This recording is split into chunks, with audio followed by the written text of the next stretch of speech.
The mystery of the resurrection life.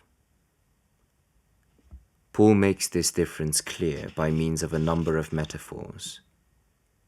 For the flesh of men and of animals is of the same substance but is different in character.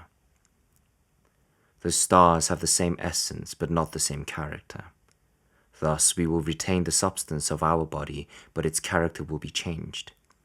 This body which we now have in corruptible form will not perish at our resurrection, but abandoning its corruption will become incorruptible, and abandoning its mortality will become immortal.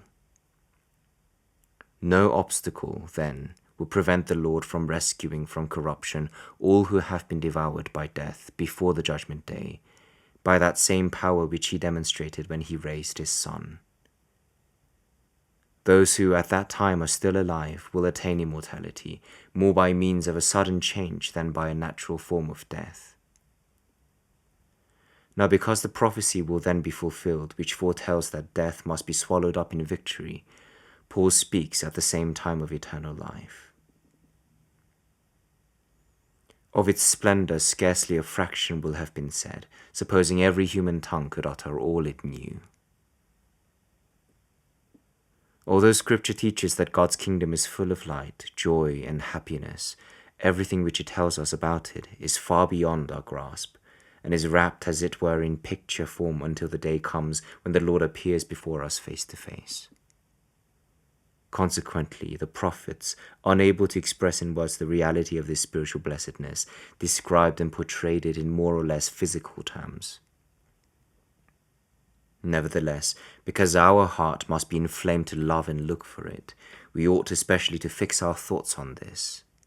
If God, the source of our life, contains in himself the fullness of all that is good, those who aim at the sovereign good and at happiness in all its parts can desire nothing besides him. Peter tells us that believers are called eventually to become partakers of the divine nature. How is that? Because the Lord will be glorified in his saints and exalted in those who have believed his gospel.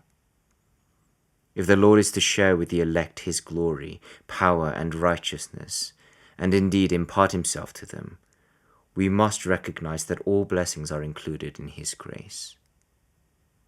And even when we have gone far in our understanding of this idea, we should realize that we are still on the lowest rung and at the first gate, and that we will never in this life come close to so great a mystery.